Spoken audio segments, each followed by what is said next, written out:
My Capra is built, well, sort of, and it's time for the build review, so let's just jump into this.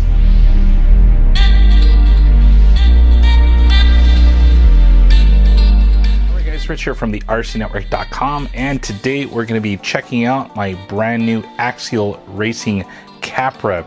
Now, if you haven't already done so, please check out my unboxing video. That's the video right before this one. I'll link it down in the video description so you can kind of check out what comes inside of the box and also kind of other things that you may need to finish your Axial Capra. Now, if you haven't heard about the Axial Capra, it translates to goat, but this thing kind of looks like an Axial Bomber, but this thing is definitely scaled down. Still 1/10 scale, but it's using a 1.9-inch wheel platform, so a little bit smaller overall. And later in this video, I'll be showing you some comparisons between this vehicle and a couple other ones I have here at the network. Now, in my Capra's current state, this is basically everything you'd get inside of the box. Now, with the exception of a couple of things, and throughout this video I'll be going over those things and also go over some detailed information of exactly what you need to finish up your Axial Capra. Other topics in this video, we'll be going over how the owner's manual went for this first released product, all of the leftover parts that I had, and a couple of extras that were a nice added touch, tools that I needed to assemble my Axial Capra, and my overall thoughts and opinions of this vehicle thus far. Tools needed to assemble your Capra is a short list. You'll need a 1.5 and 2.0 hex driver, a 7.0 nut driver, a good set of shock shaft pliers for building your shock, and a good set of needle nose pliers because there are quite a few little E-clips in this vehicle. And the included T-wrench helps with all of the other little supplement nuts that you'll find in this build. Included in the kit is some 35 weight shock oil, some good old-fashioned black grease, and some thread lock, which helps with some of the bits and pieces that are metal to metal. I opted to add in a stick of old chapstick to help build all of my chassis links. Overall, Axial did a great job of their owner's manual. Now, of course, being the RC Network, I like to point out all little bits and pieces that I find either a little foggy or maybe were incorrect in the owner's manual, just to pass on some good information to someone that might be building this one on their own. So let's get the highlighter out and see where I highlighted. If you happen to be building this for your first kit, I would definitely recommend reading ahead. In other words, if you're about ready to work on this section right here, read through every little bit and piece that you see right here and notate everything. Take a highlighter if you have to and just pre-warn yourself to things that are coming up in the manual. First thing I'd like to note, on the upper section of the front portal box where the universal goes in, the top gear is just kind of floating in there. There's nothing really to organize it inside until you drop in that universal, so just be aware of that. Writing shock instructions is a lost art, especially filling instruction right here. I would love to have seen a short paragraph on exactly how to fill the shock and bleed it appropriately, especially for those beginner builders out there. Now, what I found that was easiest was go ahead and fill it halfway up, cycle the shock shaft through to get any air bubbles that were trapped underneath the piston, then fill it all the way up and let it breathe. Once that's done, just go ahead and screw on the top cap without the shock bleeder screw, push the shock shaft all the way up, and then finally wiping off all the excess oil. Screw in the bleeder screw and you're ready to rock. Axial was kind enough to include two sets of springs, a firmer one that was not used and a lighter one that was used. It would have been nice if they would actually mention that here in the owner's manual. They mentioned a model number which I had to cross-reference on a parts list to see which one was a firmer spring versus the lighter spring. So the stock setup takes the lighter spring. Something all new for Axial is they're using right hand and left hand thread on their chassis links. So when you see these little notated marks on the links, that's where a right hand turn thread is, or righty tighty. Flipping over to the other side, these are left turn or lefty tighty. So when you're building your chassis links, just make a note of that. Something pointed out in a Facebook group was this screw right here was incorrectly labeled. It's labeled as an AXA 118 or an 18 millimeter screw. It obviously takes the longer one to go through both the top link and the bottom link of the steering assembly. There's one extra screw in the set. It's pretty obvious where that one is. In the dig assembly right here, there's a little note that says use spacer for full-time four-wheel drive. In other words, if you don't want to use the dig functionality of this transmission, you can just add a spacer and it just bypasses it to where you pretty much have a locked front, rear, and transmission completely. So, but it doesn't really mention which spacer this is. I realized later on it was this one right here, just from trial and error on looking where a spacer could be. So just wanted to point that out. When you start to assemble your transmission, right here is your spur gear. You do have like an idler gear that goes between the spur gear and the actual pinion on the motor. They do say to grease this, so there's going to be grease getting not only on the spur, but the idler gear, and then finally on to your pinion, which I really haven't seen in other vehicles before, but it makes sense because you have 3 different gears making this all happen. Probably one of the biggest bummers on the entire build was this part number right here. SPM SSX107. This is not included in the kit at all. It actually comes with that recommended Spectrum dig servo, that little micro servo.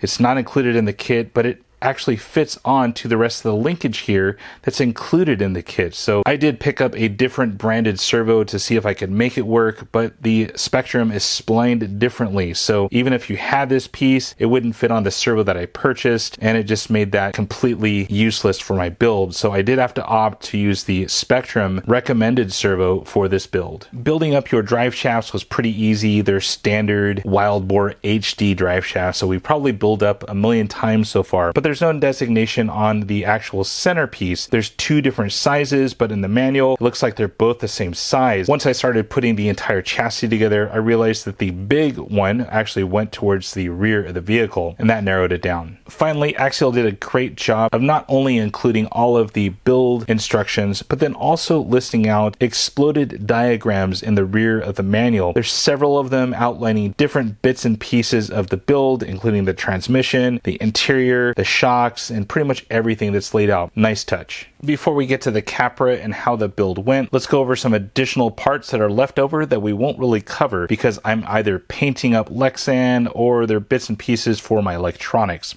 Starting with, you do have driver and passenger helmet included, a full interior that will need to be painted. You do have race line beadlock plastic wheels here in the back. You do have some wheel nut covers to just give you that scale look. The 2 side panels that just honestly wouldn't sit on the body like the roof and the hood are now. You do have a 14-tooth pinion that is included, although it is an 1/8 of an inch motor shaft bore. If you're going to run bigger, larger powered motors, you'll need a 5mm.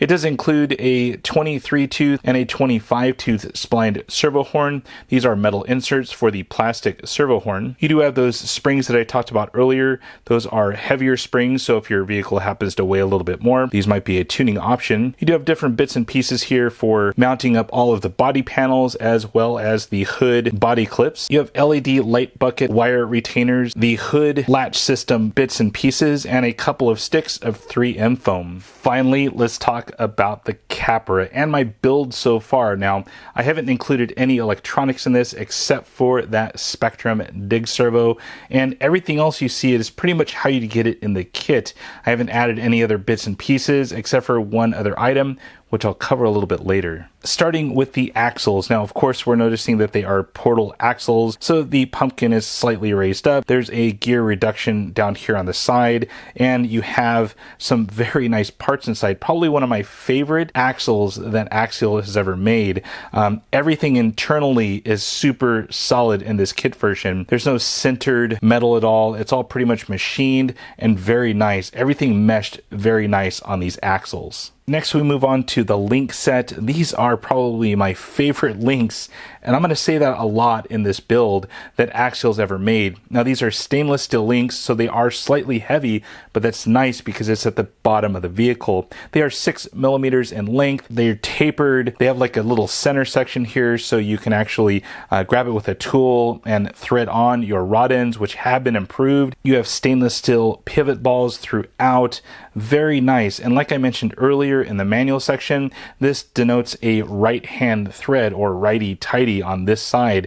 These are left-hand threads, so they are somewhat adjustable if you need them to be without taking them off of the vehicle. Next, we have the shocks, and once again, the nicest kit shock I've seen in an Axial vehicle. Aluminum threaded bodies. You do have captured spring retainers down here, and just everything seemed to work very nicely.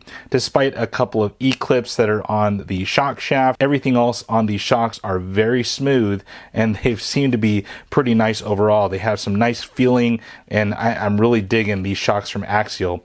No leaking either. Looking into the transmission, once again, a very nice piece, completely redesigned. This is just not a standard 3-gear transmission from Axial. This thing is completely new, and I really dig the way they set this whole thing up, especially with the dig. Now right there you're seeing that Spectrum SX107 dig servo, not included in the kit. And like I said earlier, there is a proprietary part that's included with that servo that you need for this kit.